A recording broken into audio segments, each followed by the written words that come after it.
dando continuidade ao nosso estudo acerca do livro do Apocalipse, né?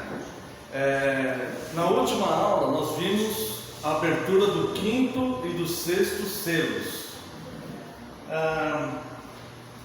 A abertura do sexto selo trouxe grande desespero a pessoas, né? Desde grandes e poderosos até pequenos e escravos. O capítulo 6 termina com uma pergunta, e o capítulo 7 vem responder essa pergunta, né? Então convido os irmãos para que abram suas Bíblias no livro do Apocalipse, capítulo 6, verso 17.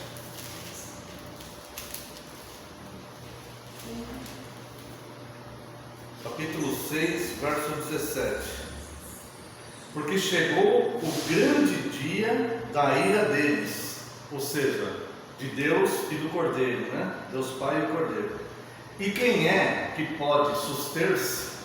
Então nós vimos que desde o começo, desde a abertura do primeiro selo, os primeiros 4 selos trazem calamidades à terra, né? Guerra, fome, pestilências, mortandade, né?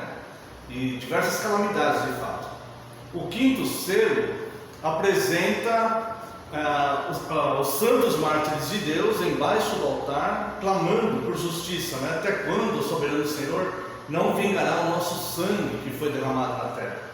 Nós até vimos uma passagem interessante no livro dos Gênesis, que todo homicídio será vingado, mesmo que seja um ímpio matando outro ímpio, todo homicídio será vingado. E a resposta que aqueles santos mártires eles obtêm de Deus é que eles deveriam aguardar mais um pouco até que se unissem, até que se completasse o número de outros mártires que passariam pela mesma situação pelas quais eles passaram, se juntar a eles.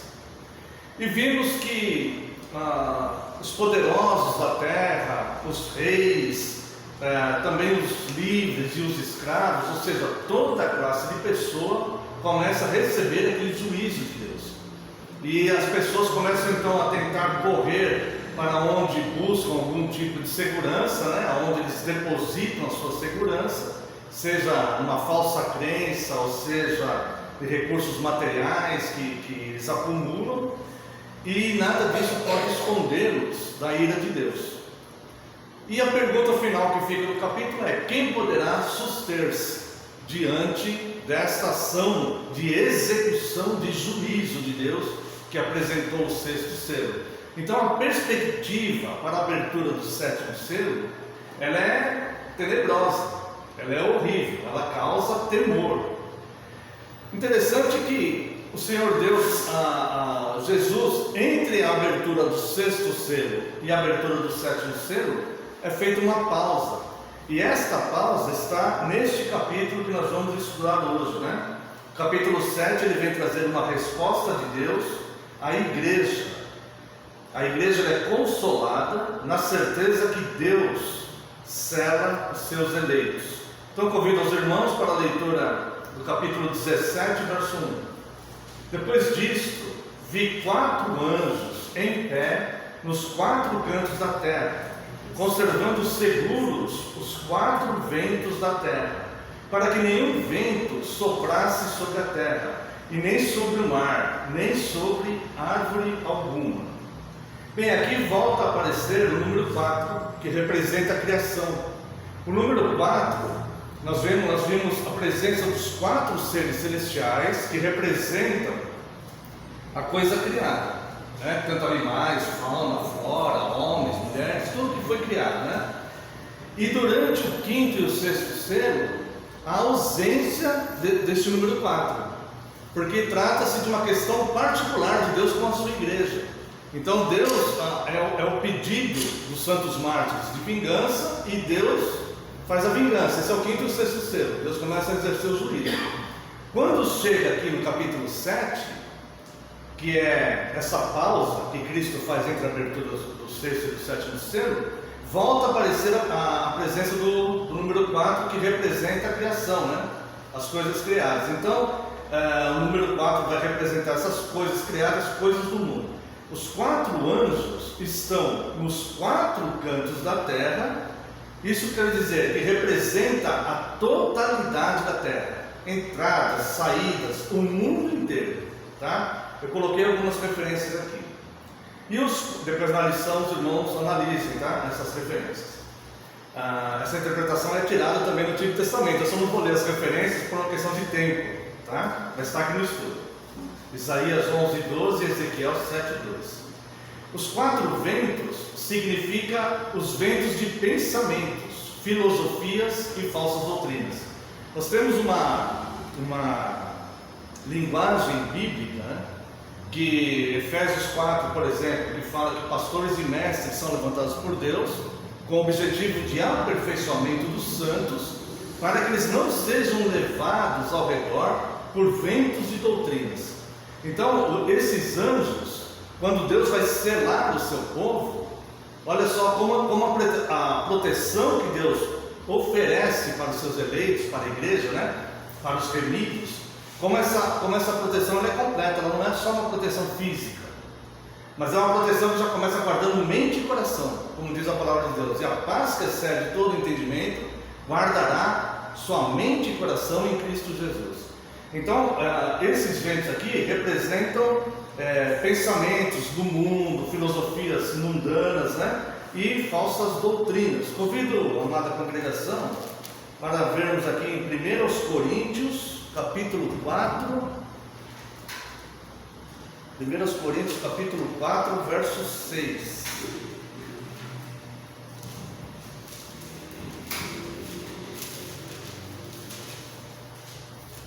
Vou demorar um pouquinho para abrir, porque eu esqueci meu óculos. 1 Coríntios 4, 6. Essas coisas, tá certo, é mesmo. Essas coisas, irmãos, apliquei-as figuradamente a mim mesmo e a Apolo por vossa causa, para que por nosso exemplo aprendais isto: não ultrapasseis o que está escrito, a fim de que ninguém se ensoberbeça a favor de um em detrimento do outro. Claro que o contexto é outro, mas o que ele está dizendo aqui é: ninguém ultrapasse o que está escrito. Irmãos, quando nós falamos sobre negar a Cristo não é apenas fazer como Pedro fez, você é um deles, não sou. Você é seguidor de Cristo? Não sou. Isso é negar de fato. Mas negar a Cristo também é omitir a sua palavra revelada ou acrescentar algo à palavra revelada. Isso também nega Cristo, porque o nosso compromisso enquanto ministros da palavra, presbíteros e todos aqueles que ensinam o Evangelho é ficar dentro do limite da palavra. Nossa opinião não importa nada, o que nós achamos não tem valor nenhum. Nós podemos pensar em alguma coisa, mas não tem. Nós devemos permanecer dentro do limite da palavra revelada por Deus. Então é isso que o apóstolo Paulo está fazendo aqui. E a esses eleitos remidos, Deus vai guardar mente e coração, para que, mesmo que ele se envolva aí com algum equívoco doutrinário, ele não vai ser levado por ventos de doutrina a ponto de passar do limite das Sagradas Escrituras. Também em 2 João, é um capítulo só, no versículo 9, né? Segunda carta de João, o verso 9.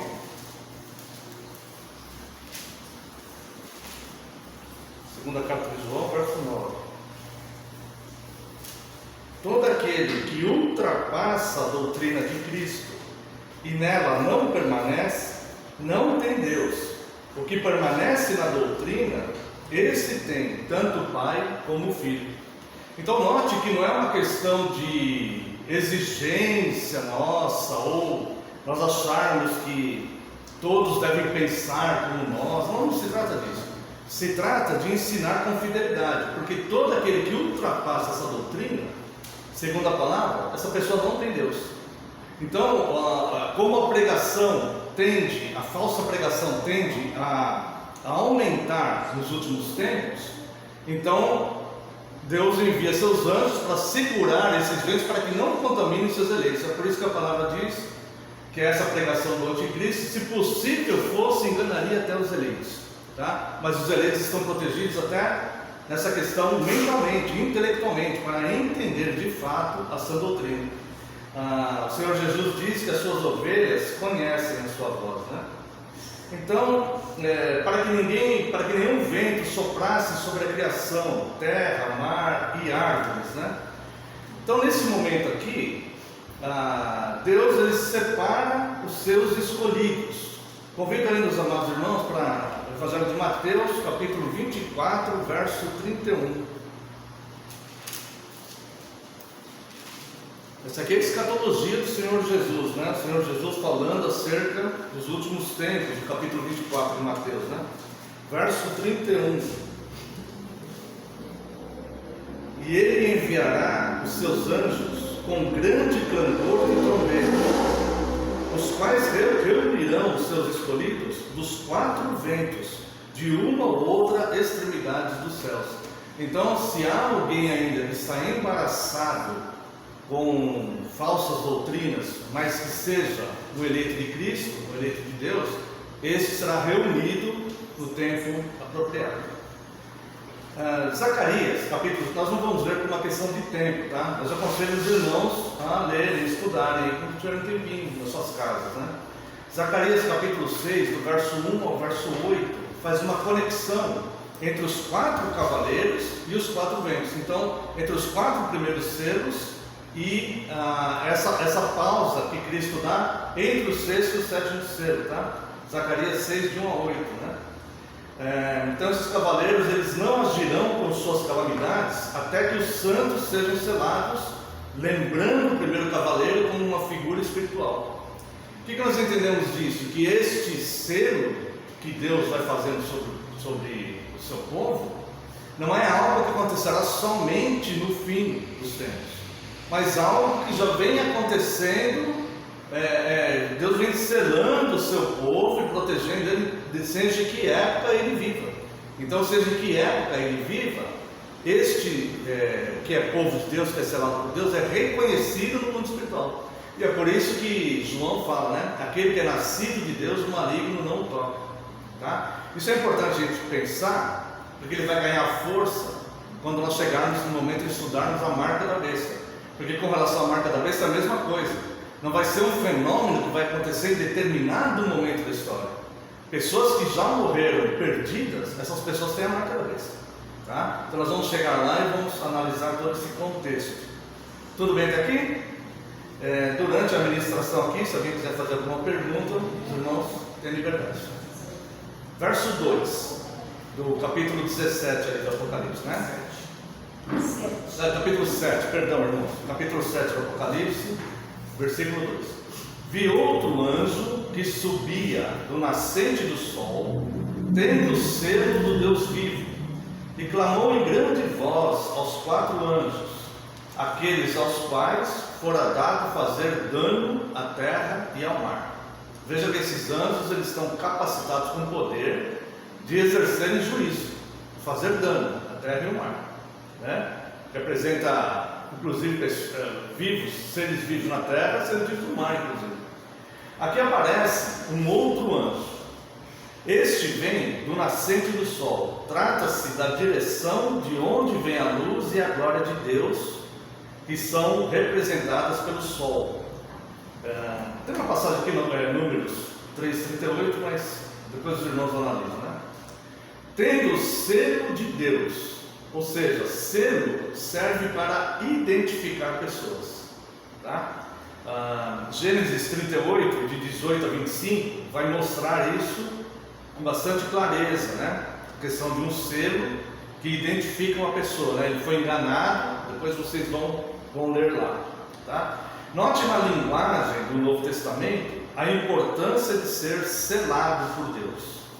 Vamos analisar o Novo Testamento. Segundo aos Coríntios, capítulo 1, versos 21 e 22.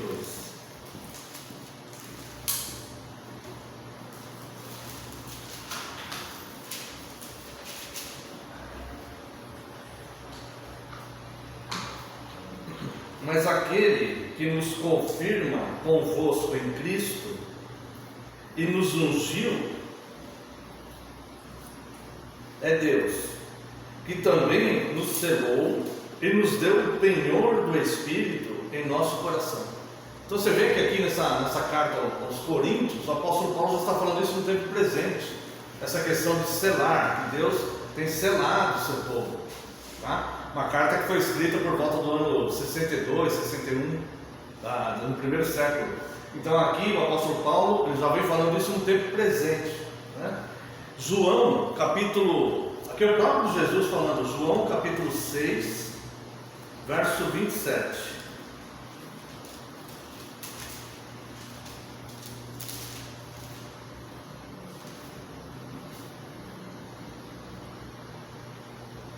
Trabalhai não pela comida que perece, mas pela que subsiste para a vida eterna, a qual o Filho do Homem vos dará, porque Deus, o Pai, o confirmou com o seu selo. Então este selo, Cristo, ele tem toda a autoridade do céu e da terra. Então ele está falando, trabalhai não pela comida que perece, mais importante, a sua prioridade é trabalhar para as coisas eternas, para o reino de Deus, né? Onde Cristo irá selá-lo com esse selo aqui de proteção e que vai identificar a igreja de Cristo, os remidos, né? E também Efésios capítulo 1, versos 13 e 14 e depois 4 e 30, mas vamos lá, Efésios capítulo 1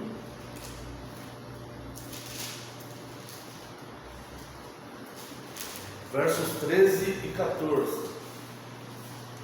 Em quem também vós, depois que ouvistes a palavra da verdade, o evangelho da vossa salvação, tendo nele também crido, foste selado com o Santo Espírito da promessa, o qual é o penhor da nossa herança, até o resgate da sua propriedade, em louvor da sua glória. Então essa selagem aqui, ela já vai acontecendo aí no momento da conversão de cada um, tá? Então você está vendo que o livro do Apocalipse é um livro que apresenta de forma simbólica verdades que acontecem ao longo da história. E não é um conjunto de coisas que vai acontecendo no futuro em determinado momento. Tá? E também em Efésios 4:30, para a gente amarrar bem isso aqui. Efésios 4:30. E não entristeçais o Espírito de Deus, no qual foste selado para o dia da redenção. Então, esse selo, essa pausa aqui, ela é muito importante nós entendermos, né? Então, de fato, depois do sexto selo, a perspectiva é de um juízo ainda mais acirrado. Só que nós vamos vendo aqui, os remidos vão estar guardados e preservados. É por isso que nós não precisamos temer o livro, ao contrário. Para a igreja, para os remidos, este livro é um livro de consolo e de proteção. Nós vamos ver, os que estiverem vivos, conforme nós já estamos vendo algumas coisas, né? Alguns até já viram no passado algumas coisas, né? Os que estiverem vivos, quando mais flagelos forem acontecendo, eles vão ver com os olhos, mas eles estão selados e guardados, tá? Então, esse anjo clama aos 4 anjos que têm poder para danificar a terra e o mar. Veja aqui o verso seguinte, que é o verso 3 do capítulo 7. Ele clama dizendo: não danifiqueis nem a terra, nem o mar, nem as árvores, até selarmos na fronte os servos do nosso Deus. Então olha só que interessante aqui, o verbo selar aqui, ele está no plural, né? Selarmos. Isso aqui vai indicar uma ação conjunta. A ideia aqui é que os anjos que têm a missão de danificarem a terra, antes fazem um trabalho de identificar os que não devem ser danificados, tá? mais protegidos, né? Ou seja, o povo de Deus. Então eles fazem um reconhecimento, vamos dizer assim, lembrando que anjos não são oniscientes como Deus. Então eles vão identificar o cristão na terra, aquele que é convertido. Eles vão saber identificar aqueles que são convertidos, né? Então, e eles vão primeiro identificar esses, depois danificar, depois vão usar a execução do juízo. Convido os amados irmãos para a leitura de Ezequiel, capítulo 9. Lerei do verso 1 ao verso 8, né? Vamos passar um tempinho aqui, mas é necessário. Vou pedir ao presbítero Marco para fazer essa leitura, por gentileza? 9, de 1 a 8. Então ouvi que gritava em alta voz, dizendo: chegai-vos, vós, executores da cidade, cada um com a sua arma destruidora na mão. Eis que vinham 6 homens a caminho da porta superior que olha para o norte, cada um com a sua arma esmagadora na mão. E entre eles, certo homem vestido de linho, com um estojo de escrevedor à cintura, entraram e se puseram junto do altar de bronze. A glória do Deus de Israel se levantou do querubim sobre o qual estava, indo até a entrada da casa. E o Senhor clamou ao homem vestido de linho, que tinha o estojo de escrevedor à cintura, e lhe disse: passa pelo meio da cidade, pelo meio de Jerusalém, e marca com um sinal a testa dos homens que suspiram e gemem por causa de todas as abominações que se cometem no meio dela. Aos outros disse, ouvindo eu: passai pela cidade após ele, e, sem que os vossos olhos poupem, e sem que vos compadeçais, matai.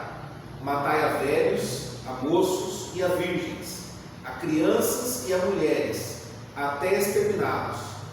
Mas a todo homem que tiver o sinal, não vos chegueis. Começai pelo meu santuário. Então começaram pelos anciãos que estavam diante da casa. E ele lhes disse: contaminai a casa, enchei de mortos os átrios e saí. Saíram e mataram na cidade. Havendo-os eles matado, e ficando eu de resto, caí com o rosto em terra, clamei e disse: ah, Senhor Deus, dar-se-á o caso que destruas todo o restante de Israel, derramando o teu furor sobre Jerusalém? Isso, obrigado. Então nós vemos aqui o seguinte, que as pessoas não são poupadas por Deus da maneira que o homem olha ou pensa. Nós vemos aí que sofrerá juízo homens, mulheres virgens, crianças, adolescentes, velhos, né, ou idosos, né? Não é, nenhuma dessas condições vai evitar esse juízo. O que vai evitar esse juízo é o selo de Deus nessa pessoa. E nós vimos aí também uma descrição do comportamento desses selados. Quem são esses selados? E ele diz aí, aqueles que são incomodados com o pecado, com o erro, aqueles que não se conformam em ver atrocidades, maldades, crueldades, né? Não só nos outros, mas em si mesmo, aquele que é inconformado com o seu próprio pecado, com a sua própria inclinação para o mal, ele fica inconformado com isso. E também pela questão de olhar na sociedade e ver, né, essa crueldade. Quando a palavra diz que o amor de quase todos se esfriará, não é uma profecia que o amor de todos vai esfriar, é o amor de quase todos. O amor da igreja não deve esfriar. Se algum cristão sentir que o seu amor está esfriando, é sua obrigação e dever lutar contra si mesmo para arrepender-se e voltar ao primeiro amor, conforme nós vimos na carta à igreja de Éfeso, né? Na carta aqui mesmo no Apocalipse, no capítulo 2, tá? Então nós vemos aqui que o Senhor Deus ele vai selar um povo, e este povo não será danificado, não será atingido. Ele passará por momentos de tribulação, é lógico, sofrerá reflexos de coisas que estarão acontecendo no mundo, mas eles estarão preservados de Deus. É como, de forma didática, né, o Senhor Deus ensina na 10ª praga do Egito, né? Ele manda matar o cordeiro, pegar o sangue, passar o sangue no umbral da porta, e ele dá ordem ao anjo destruidor, para o anjo destruidor sair com a espada na mão e ceifar a vida de todos os primogênitos, até dos animais, né? Agora, naquela casa onde o sangue do cordeiro estiver no umbral da porta, esse anjo destruidor não ceifaria a vida dos primogênitos, tá? Então este ser é a mesma indicação, é a mesma linguagem, é a mesma coisa, tá? Ali aconteceu, né? E e acontece de novo ao longo da história, e nesse momento de execução de juízo de Deus, aqueles que são selados por Deus não sofrerão esses danos. Nós vamos ver isso mais claramente um pouco mais para frente no livro do Apocalipse, quando Deus vai soltar alguns demônios que estão presos em abismos, em prisão, e Deus vai dar ordem para esses demônios para atormentarem os ímpios. A linguagem vai dizer um período de 3 meses, nós vamos estudar quando chegar lá, né, se Deus permitir, mas não tocar nos eleitos. Então aqueles ímpios serão atormentados, nos eleitos não. Tá? Tudo bem até aqui, irmãos? Vamos lá, verso 4. Ouviu? Opa, um pouquinho só. Então ouvi o número dos que foram selados, que era 144.000, de todas as tribos dos filhos de Israel. Bem, aqui, aqueles que buscam uma interpretação literal do livro do Apocalipse vão enfrentar terríveis problemas aqui nessa parte, tá?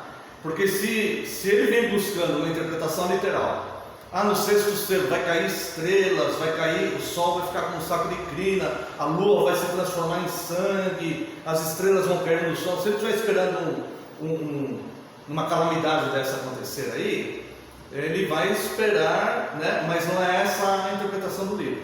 Se ele interpreta isso de forma literal, quando ele chega aqui, ele vai ter certos problemas. Porque aqui vai falar, então vi o número dos que foram selados, que eram 144.000, de todas as tribos dos filhos de Israel. Então, aos que dizem ser este número, um número literal. Mas não podemos aceitar essa interpretação. E vamos ver o porquê não. Por que nós não aceitamos essa interpretação? Primeiro, porque o livro ele é escrito de forma simbólica. Todos os seus números e representatividade também são simbólicos. Nós vimos na aula de introdução, né? Aqui mesmo nós estamos vendo os 4 seres que representam o número 4, que representa as coisas do mundo e tudo mais, tá? Então, os números eles vão aparecer aqui de forma simbólica e representativa. Então, nós vemos um equilíbrio métrico usando o número 12. Então, este número e seus múltiplos, como nós já vimos, eles representam a Igreja de Cristo, que é formada por judeus e gentios, ou seja, a Igreja é católica. O que quer dizer católico? Quer dizer universal. A Igreja é universal. Eu não estou me referindo nem aos romanos e nem a conhecida Igreja Universal. Estou dizendo a Igreja num todo, onde tiver convertido, onde tiver santo, remido, eleito. Essa Igreja ela é católica, ela é universal. Cristo tem apenas uma Igreja, tá? Então essa Igreja ela é formada por um número de pessoas que ninguém pode contar, como nós vamos ver no próprio capítulo 7 aqui, tá? Mais para frente nós vamos ver que é uma multidão que ninguém pode enumerar. Então, o próprio capítulo, ele vai dizer que ninguém pode enumerar a quantidade dos salvos. Se ninguém pode enumerar, obviamente não são apenas 144.000, tá? Então, vamos ver por que essa interpretação literal não dá. Se for os 144.000, todos deveriam ser judeus, porque aqui está dizendo que são selados 12.000 de cada tribo. Então, teriam que ser todos os judeus. Neste caso, os gentios não teriam esse selo. Se os gentios não têm esse selo, os judeus teriam um selo, os ímpios teriam a marca da besta, e os cristãos gentios, eles estariam em que grupo? Eles estariam sofrendo juízo, eles estariam sendo preservados. Aonde eles estariam? Não teria um lugar para eles dentro da estrutura do livro, tá? Então essa é a segunda condição, porque não é literal, né? Os selados, eles são servos de Deus, conforme diz o versículo 3 do capítulo 7 que nós estamos estudando, né? Eles são servos de Deus. Então esses servos, o servo de Deus, ele pode ser judeu ou gentil, ele é servo de Deus. Convido os irmãos para analisarmos um versículo aqui na carta aos Romanos, né? Capítulo 9, versículo 8.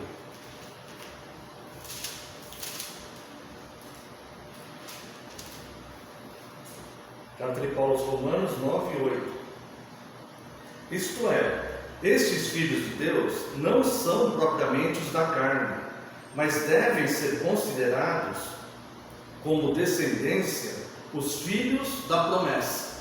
Qual promessa é essa? A aliança feita com Abraão, que em Abraão seriam abençoadas todas as nações da terra, e é por isso que os gentios se convertem, porque Deus fez aquela aliança com Abraão lá no Antigo Testamento, né? Então, através de Abraão, todas as nações são abençoadas através da descendência do justo Abraão, tá? Então, nós vemos aqui, vamos começando a entender que não são só os judeus que estão nesse contexto. Efésios capítulo 2, o texto vai de 11 a 22, mas a gente vai ler só o 11 e só o 22, tá bom? Efésios capítulo 2, versículo 11. Portanto, lembrai-vos de que outrora, vós gentios na carne, chamados incircuncisão por aqueles que se intitulam circuncisos na carne, por mãos humanas. E verso 22.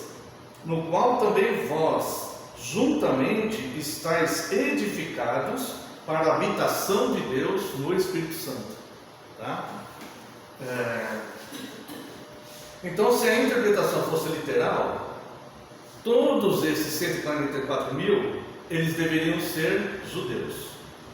Um outro detalhe que vai conflitar totalmente com a interpretação literal é que essa questão dos 144 mil, ela não está só no capítulo 7, ela vai aparecer também no capítulo 14, tá? E no capítulo 14 vai ficar mais evidente ainda. Então convido os irmãos ao capítulo 14 do Apocalipse. Não vamos nos aprofundar, porque nós vamos passar por lá, né? Nós vamos chegar lá ainda, no capítulo 14, tá? Mas é só para tratar essa questão aqui. Capítulo 14, tá? Bom, então, sem interpretação literal, todos deveriam ser judeus e todos deveriam ser virgens. Olha o verso 4 aí do capítulo 14. São estes os que não se macularam com mulheres, porque eram castos. Então, se a tradução for literal, se a interpretação for literal, teriam que ser só homens, só judeus, todos virgens, tá? Sem ter tido contato com mulher, e que nunca mentiram. Está aqui no verso 5. E não se achou mentira na sua boca, nem tem mácula.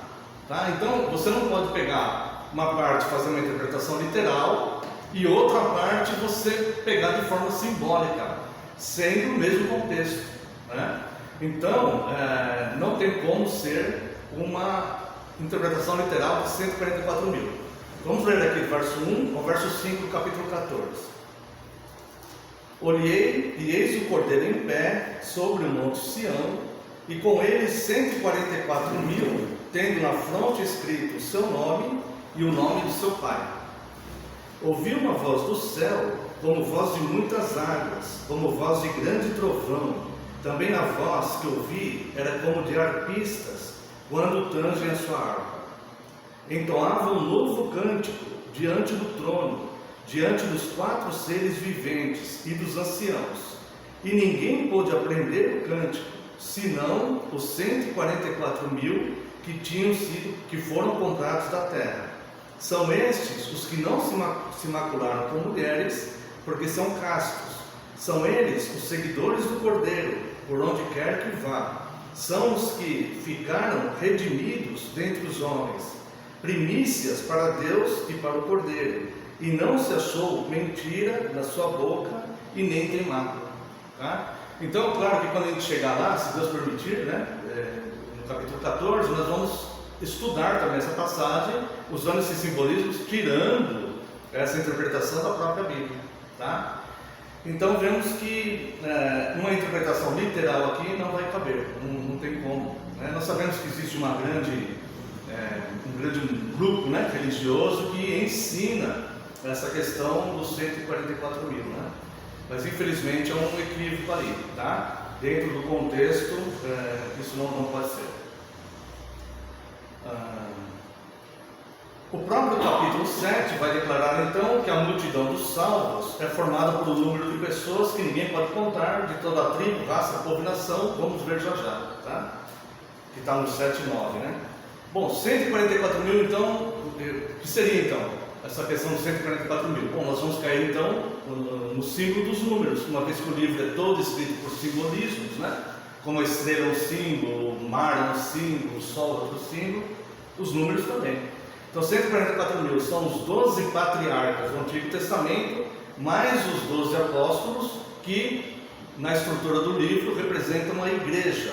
Isso multiplicado por 1000, que é a totalidade da unidade absoluta. Tá? Então o número total dos servos de Deus. Então está se referindo ao número total dos servos de Deus, mas não está dando que número é esse. É uma forma de nós entendermos a totalidade da igreja. Ficamos alguma dúvida aqui, irmãos? Isso é importante a gente esclarecer, né? Para não ficarmos com dúvida. Se alguém tiver dúvida, fala, tá bom? Não fiquem com dúvida. Vamos lá então, versos 5 a verso 8. Da tribo de Judá foram selados 12.000. Da tribo de Ruben, 12.000. Da tribo de Gade, 12.000. Da tribo de Aser, 12.000. Da tribo de Naphtali, 12.000. Da tribo de Manassés, 12.000. Da tribo de Simeão, 12.000. Da tribo de Levi, 12.000. Da tribo de Issacar, 12.000. Da tribo de Zebulon, 12.000. Da tribo de José, 12.000. Da tribo de Benjamim foram selados 12.000. Aqui tem um fato curioso aqui, porque essa listagem aqui das tribos de Israel, ela não está exatamente como estão as tribos no Antigo Testamento, tá? Que José foi dividido em 2, né? Aqui está omitida a tribo de Dan. Então nessa passagem aqui, a tribo de José foi incluída e foi omitida a tribo de Dan. O consenso do porquê que aconteceu isso é por causa da idolatria da tribo de Dan, quando eles roubaram a imagem de Mica, né? Que está lá em Juízes, capítulo 18. Então eles não tiveram paciência de aguardar a distribuição da terra, né? Então eles mandaram espias, 5 espias, e eu vou me deter um pouco nessa explicação para a gente não perder tempo aqui, né? Mas enfim, aí eles chegaram, roubaram a imagem de Mica, chamaram um sacerdote, que era um levita que havia sido contratado, né, para fazer esse culto idólatra, e eles chamam esse sacerdote também, pagam ele e começam então a adorar aquela imagem. Então, esse é o consenso, tá? Eu não vou cravar que é por isso que está omitido a tribo de Dan, porque eu não consigo informações mais concretas nas escrituras do porquê que aconteceu isso, tá? Mas o consenso dos estudiosos, tudo é por causa disso aí, tá bom? Juízes, capítulo 18, inclusive os comentários da Bíblia de Genebra também vai nessa linha aí, que em função dessa questão da idolatria da tribo de Dan, tá bom? Vamos ver lá, Apocalipse 21, 8. Apocalipse 21, 8. Na verdade, isso aqui não vai interferir em nada, né, na sequência do livro, mas é uma curiosidade que é bom a gente analisar, né? 21, 8. Quanto, porém, aos covardes, aos incrédulos, aos abomináveis, aos assassinos, aos impuros, aos feiticeiros, aos idólatras e a todos os mentirosos, a parte que lhes cabe será no lago que arde com fogo e enxofre, a saber, a segunda morte. E também 22:15, é praticamente a mesma coisa, né? Mas essa é o consenso da maioria do porquê que a tribo de Dan foi excluída. Fora ficam os cães, os feiticeiros, os impuros, os assassinos, os idólatras e todo aquele que ama e pratica a mentira. Tudo bem? Vamos lá, verso 9. Depois dessas coisas, aqui você vê que o próprio capítulo vai refutar a ideia de serem apenas 144 mil. Tá? Depois dessas coisas, vi, e eis grande multidão que ninguém podia enumerar, de todas as nações, tribos, povos e línguas, em pé diante do trono e diante do Cordeiro, vestido de vestiduras brancas, com palmas nas mãos. Tá? Aqui é importante nós observarmos o que diz lá Romanos 2, 28 e 29. Vamos ver. Romanos 2, 28 e 29.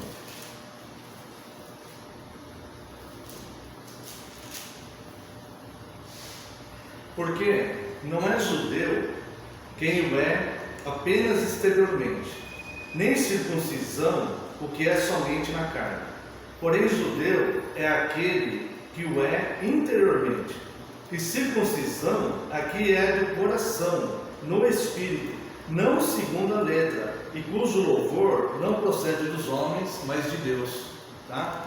Então, nós vemos que se só fossem judeus selados, nós vimos já que não teriam um outro grupo para os gentios convertidos. Né? E nós vemos aqui que não pode enumerar a quantidade de pessoas. E nós vemos uma explicação no Novo Testamento que o povo escolhido, de fato, não é o judeu, mas sim o herdeiro da promessa da aliança com Abraão, que em ti são... Você está vendo com essa aliança com Abraão, como ela tem profundidade teológica e doutrinária, e ela vai perseguindo, vai indo até o último capítulo das Escrituras. Não tem como nós fazermos um estudo clássico, um estudo fundamentado mesmo na palavra, omitindo, né, a aliança com Abraão. Tá? Então, as palmas, porque ele fala aqui, né? Depois dessas coisas de todo tal, em pé diante do cordeiro, vestidos de vestiduras brancas, já estudamos, né? Várias vezes, que aparece ao longo do livro várias vezes, né? Significa santificação e pureza, com palmas nas mãos. Essas palmas, elas fazem uma referência aqui à festa dos tabernáculos, que acontecia no dia da expiação. Se a gente for lá, acontecia após o dia da expiação. Se a gente for lá em Levíticos 23, quando Deus ordena as festas, tem a festa da expiação, logo depois tem a festa dos tabernáculos. E na festa dos tabernáculos, vai estar lá no verso 23, no Levítico 23, verso 40, eles usavam palmas. Tá? Foi assim que quando Cristo fez a entrada triunfal, né, em Jerusalém, eles ficam com palmas nas mãos, né, falando Hosana, Hosana, bendito que vem em nome do Senhor, tal, né? Esses que estavam lá, a maioria, uma semana depois, estavam gritando crucifica, mas eles estavam lá e estavam cumprindo uma profecia, mesmo sem saber, né? Até o jumentinho era uma profecia, até o jumentinho, que nunca ninguém tinha montado, era uma profecia, né? Tudo bem até aqui, irmãos? Está dando para entender claramente? Tudo bem, vamos lá então. Verso 10. E clamavam em grande voz, dizendo: ao nosso Deus que se assenta no trono e ao Cordeiro pertence a salvação. Bem, aqui nós vamos... aqui a palavra, ela vai atingir um outro equívoco doutrinário, que é muito comum, principalmente no nosso país, né? Predomina em diversas irmãos de boa fé, de boa vontade, mas ensinam algo que não vai corresponder, que esse versículo aqui vai combater, né?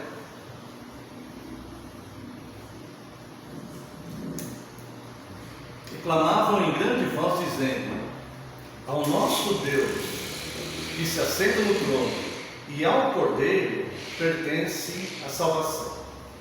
Bom, essa grande voz é voz de multidão, em coro, uníssono. É um reconhecimento com louvor e adoração. Vamos procurar entender bem isso aqui. É simples, mas é importante nós entendermos bem. É um canto de vitória, né? Então, o louvor a Deus, o louvor verdadeiro a Deus e a adoração verdadeira a Deus tem que ser baseada na revelação de Deus. Então não existe um louvor verdadeiro a Deus e uma adoração verdadeira a Deus que seja produzida pela minha mente, tá? Porque a minha mente não consegue alcançar Deus. Então eu não tenho como adorar e louvar algo que uma mente limitada e corrompida pelo pecado não pode alcançar, porque Deus é santo. Então o louvor genuíno, o louvor verdadeiro e a verdadeira adoração, como o Senhor Jesus disse para a mulher samaritana: importa, Deus é Espírito, importa que eu adore em Espírito e em verdade. Todo mundo fala: eu adoro em Espírito e verdade. Como? Como que é isso? Se você espremer, a pessoa não vai saber responder. Tá? Então, o que nós temos que entender aqui? Só existe um tipo de louvor correto e um tipo de adoração correta. É o louvor e a adoração que fazem referência realmente a Deus, ao seu caráter, aos seus feitos e aos seus atributos. E o seu caráter, o seu feito, os seus atributos, nós só conhecemos o que Deus nos revelou. Tá? Então não adianta um músico, por mais talentoso que ele seja, e por mais boa vontade que ele tenha, fazer uma música de louvor a Deus, se a letra que ele está colocando, ela não é bíblica. Porque somente na Bíblia é que nós temos a revelação exata do seu ser, de Deus, através de Cristo, que é o Verbo. Está dando para entender? Então, essa palavra, onde essa multidão em grande voz, né? Uma voz de júbilo, né? Uma voz forte, vamos dizer assim, né? Está louvando a Deus Pai, né? Que se assenta no trono, e ao Cordeiro. Esse louvor, todas as vezes que nós vamos ver aqui, eles louvando, tanto os seres celestiais como os remidos, eles vão estar louvando com palavras bíblicas, palavras que você encontra em outras partes das Escrituras. Nenhum dos louvores aqui do livro do Apocalipse é extra bíblico. E aqui nesse louvor em particular, está dizendo que a Ele, a Deus Pai e a Cristo, é que pertence a salvação, não ao homem. Então não é algo que o homem escolhe, ou que está disponível para o homem escolher ou rejeitar. Porque essa salvação pertence a um Deus soberano, altamente soberano, absolutamente soberano. E nós estamos vendo aqui no livro a soberania de Deus em exercer juízo e em proteger pessoas. Ele dá ordem a anjos: olha, aqui você danifica, mas esses você identifica para você não danificar. Ele dá ordem a demônios: aquele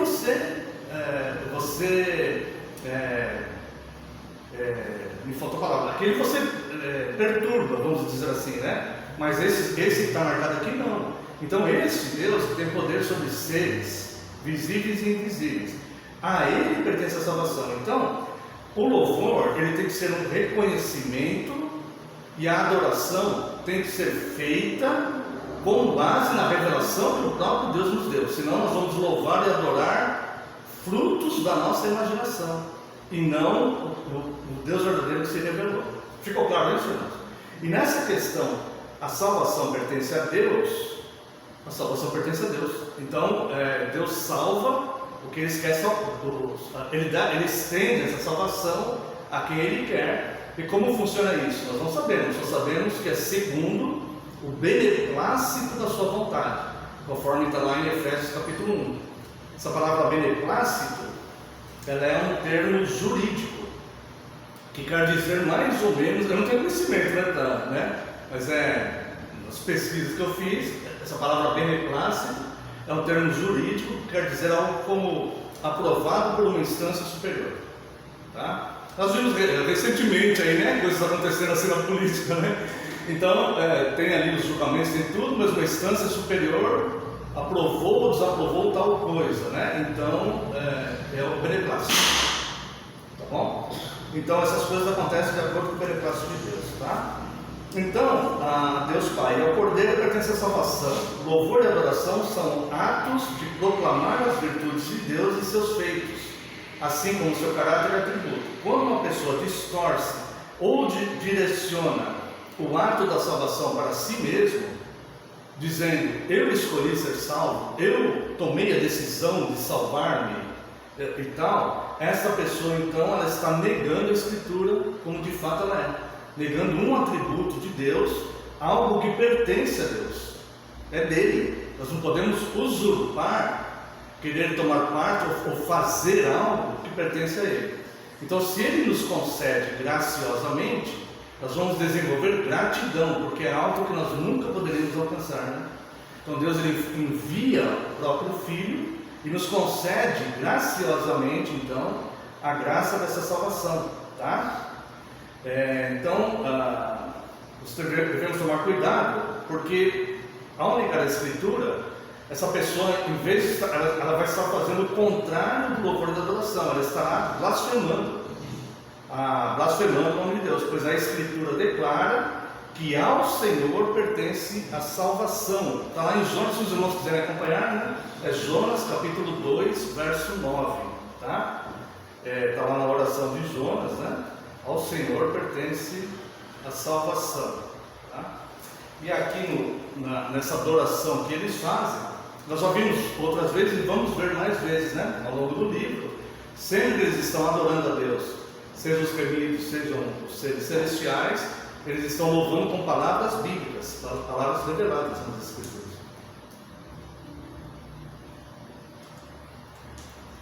É por isso, irmãos, que nós damos preferência a louvar os salmos, ao cântico de salmos, porque os salmos, eles são inspirados por Deus, né? São palavras bíblicas. Então, quanto mais nós priorizarmos os salmos, aí é certeza que nós não vamos errar, né? Nós cantamos hinos também, mas o hino nós temos que verificar bem as letras, e ainda assim pode passar, porque nós somos falhos. Ainda assim pode acontecer de passar involuntariamente alguma coisa que não seja bíblica, né? Então, os salmos nós nos sentimos totalmente seguros, porque nós estamos louvando a Deus conforme a sua palavra revelada, né? Versos 11 e 12. Todos os anjos estavam de pé rodeando o trono, os anciãos e os 4 seres viventes. E ante o trono se prostraram sobre o seu rosto e adoraram a Deus, dizendo: Amém. O louvor e a glória, e a sabedoria, e as ações de graças, e a honra, e o poder, e a força, sejam ao nosso Deus pelos séculos dos séculos. Amém. Então, desde o primeiro amém, lembra que nós vimos em aulas passadas o que significa o amém no hebraico, no começo da frase, o que significa no final. Desde o primeiro amém e do segundo amém, que é o último, né? Encerra a frase. E tudo que está nesse conteúdo aqui são palavras bíblicas reveladas pelo próprio Deus, que eles estão adorando a Deus. Interessante aqui que a grande multidão de salmos inicia o louvor aqui, né? Nós vimos aqui no verso 10 que são os remidos que iniciam esse louvor aqui. Aí depois os seres celestiais vão louvando. Nos versículos anteriores, eram os seres celestiais que começavam o louvor e depois os remidos, tá? Então, nesse momento aqui em que Deus está selando o seu povo, o que seu povo está respondendo com gratidão? Isso aqui não lembra muito a aula do pastor Lilian na terça-feira passada, né? Então, o que nós temos que responder a Deus? Como nós vamos responder a Deus? Pela salvação que Ele nos deu, porque Ele não fez tudo para nos salvar. Como nós vamos responder a isso? Com gratidão, né? Com a vida de sacrifício vivo, né, a Deus. Então aqui os remidos, eles começam esse louvor, tá? Vamos ver aqui. Eu vou pular um pouquinho aqui, porque o tempo está acabando, né? Então agora a adoração começa pelos remidos, tá? Lucas, lá capítulo 15, a gente não vai ler, né? Capítulo 15, verso 7, fala que a festa no céu quando o pecador se arrepende. E depois já vem direto a parábola da dracma perdida, que é a mulher que perdeu a moeda, e ela chama as vizinhas para procurar. Então, quando ela encontra, ela reúne as amigas e dá uma festa. Também representa essa festa no céu, quando o pecador se arrepende. Essa ideia que está aqui, do porquê os remidos começam então a louvar, eles se alegraram, né? E aí os seres celestiais também estão festejando, comemorando o fato da salvação daquelas pessoas, tá? E pela graça estamos nesse número, né? Amém. Pela graça de Deus total. Versos 13 a 17. Um dos anciãos tomou a palavra dizendo: Esses que se vestem de vestiduras brancas, quem são e de onde vieram? Respondi: Meu Senhor, tu sabes. Lembra aqui a passagem de Ezequiel, né? Quando Deus chama Ezequiel, leva Ezequiel na visão dos ossos secos. Os ossos secos, sequíssimos ali, e separados uns dos outros, eles estavam nem juntos. E ele fala: podem esses ossos reviver? É óbvio que não. Mas quando ele pergunta para Ezequiel: filho do homem, podem esses ossos reviver? Ezequiel, na mente humana, sabe que não, mas para Deus tudo é possível, né? Então Ezequiel responde: tu sabes, Senhor, tu sabes, né? E quem sou eu para falar, né? Diante de tanta maravilha que o Senhor faz, quem sou eu para falar que não pode, né? E aqui João, ele fala: tu sabes, né? Quem são esses que se vestem de vestidura branca e de onde vieram? Respondi. Aí é João respondendo, né? Meu Senhor, tu sabes, tá? Engraçado que na outra vez que esses anciãos que representam a igreja no céu, os seres que administram a igreja no céu, ele fala com João, ele estava ministrando com João, foi para consolar o João. Quando João começa a chorar porque não tinha ninguém que podia abrir os selos, ele falou, acabou a esperança. E esse ancião vem e consola. Agora esse ancião ele faz uma pergunta, ou seja, o objetivo dessa pergunta é mostrar para João onde ele tem que colocar o foco nessa questão aqui. Então ele começa a chamar a atenção de João, né? Quem são esses? De vestidura branca, de onde vem? João responde, tu sabes, Senhor. Ele então me disse, são esses os que vêm da grande tribulação, lavaram suas vestiduras e as alvejaram no sangue do Cordeiro, razão porque se acham diante do trono de Deus e o servem de dia e de noite no seu santuário, e aquele que se assenta no trono estenderá sobre ele o seu tabernáculo, até aqui. O que nós vemos aqui? Olha só, até o verso 8, eram eleitos, remidos, marcados por Deus, que não haviam passado por essa grande tribulação. Tá? Aqui são remidos, eleitos, selados por Deus, que passaram por essa tribulação. Então, aqui uma diferença. Dentro do grupo de remidos e selados, dois tempos. Os que viveram antes da grande tribulação e os que passaram pela grande tribulação. Tá? Então, assim, é claro que escatologia, a gente vai ver aí muita interpretação e tudo mais, né? Mas aqui já começa a indicar, como vai completar lá quando a gente chegar no capítulo 20, que a igreja passa pelo período da grande tribulação. Só que não passa como as pessoas imaginam, né? Todo mundo sendo enforcado. Não, nós vamos ser selados, e quem vai exercer o juízo é Deus e os anjos de Deus, mesmo usando os homens e suas impiedades, tá? Mesmo usando os homens, diabo, homens maus, isso aí tudo ferramenta nas mãos de Deus, tá? As falsas religiões são a foice separando o joio de trigo que Cristo fala. Então é Deus que está no controle absoluto de todas as coisas, por isso nós podemos ter fé e segurança nele e descansar nele. Não temos, tá? Porque ele está no controle total de todas as coisas. Mas é fato que a igreja passará, como nós vimos no conteúdo já das 7 cartas, né? Essa indicação aqui que vai se completar lá no capítulo 20. Depois nós vamos chegar lá, nós vamos voltar aqui para a gente relembrar, tá? Se Deus permitir. E o fim do versículo diz assim, tem mais coisa para falar, irmãos? Tem as referências aqui, mas os irmãos depois estudem a lição mesmo, porque não dá tempo a gente abordar tudo, né? É muito rico de informação, irmãos, é impossível, e teria que ser umas 3 horas e não ia faltar coisa. E aí os irmãos estudem em casa, vai ajudar bastante, né? Cada um de nós. Jamais terão formado os benefícios, né? Que recebem então os selados por Cristo, os remidos. É lindo demais isso aqui, irmãos. Lembre-se que o livro é o livro de juízo, né? Mas olha como Deus, em meio ao juízo que vai exercer no mundo, isso não quer dizer que nós somos melhores que os lá de fora, nós não somos. Às vezes somos até piores, às vezes. O apóstolo Paulo falou, sou o pior dos pecadores, né? Eu me considero o pior dos pecadores. Mas aprove a Ele, por isso nós temos gratidão. Aprove a Ele, nós não temos mérito nenhum nisso. E aí Ele nos dá esses benefícios, ó. Jamais terão fome, nunca mais terão sede. Isso aqui é rico de simbolismo. Se a gente for explorar isso aqui, nós vamos ficar maravilhados no que representa isso. Não temos de fato tempo, mas este fome, essa sede aqui, representa muitas coisas. Jamais teremos fome, jamais teremos sede, nunca mais terão sede, não cairá sobre eles o sol, nem ardor algum, pois o Cordeiro que se encontra no meio do trono os apacentará e os guiará para as fontes de água da vida, e Deus lhes enxugará dos olhos toda lágrima. A Deus toda a glória, né? A Deus toda a glória. Que maravilha isso, né? Enquanto aqueles que blasfemam, aqueles que calcam aos pés o sangue do Cordeiro são indiferentes, né?